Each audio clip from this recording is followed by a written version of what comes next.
قربان جاؤں حضرت علی کرم وجہ کریم کی طاقت اور شجاعت کا اندازہ کیجیے۔ بازو حیدر ذوالفقار کی ایک جھلک دیکھیے کہ جنگ خیبر کے دن ایک یہودی نے تلوار سے کچھ یوں وار کیا کہ حضرت علی کرم وجہ کریم کی ڈھال ٹوٹ گئی۔ حضرت علی ذوالفقار کی چلاتے ہوئے آگے بڑھتے گئے اور اتنا آگے بڑھ گئے کہ خیبر کے صدر دروازے تک پہنچ گئے، اور آپ نے نعرہ تکبیر بلند کیا اور خیبر کا دروازہ اکھاڑ دیا۔ صدر دروازہ اکھاڑ کر اس کا ایک کواڑ اپنے ہاتھ میں لیا اور اسی طرح برابر جنگ لڑتے رہے جہاں تک کہ خیبر فتح ہو گیا، اور جنگ خیبر ختم ہو جانے کے بعد 40 لوگوں نے مل کر اس دروازے کو اٹھانا چاہا لیکن اٹھا نہ سکے۔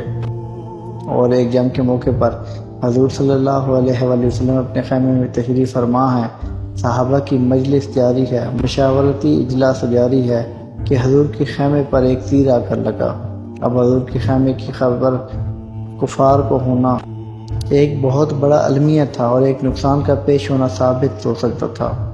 اگلے روز نماز فجر کے بعد صحابہ نے پوچھا، یا رسول اللہ صلی اللہ علیہ وآلہ وسلم، حضرت علی نظر نہیں آ رہے۔ حضور نے تبسم فرمایا اور فرمایا کہ وہ تمہاری مشکل آسان کرنے گئے ہیں۔ کچھ دیر کے بعد دربار سجے ہوا تھا، حضرت علی بھی داخل ہوئے۔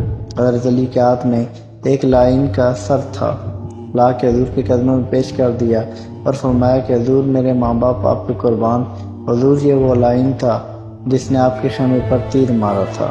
کبھی آواروں بے خانمہ عشق، کبھی شاہ شہانین و شیرواں عشق، کبھی میدان میں آتا ہے ذرا پوش، کبھی اریانوں بے تیغ و ثنا عشق، کبھی تنہائی کو دمن عشق، کبھی سوز و سرور انجمن عشق، کبھی سرمایہ محراب و منبر، کبھی مولا علی خیبر شکن عشق۔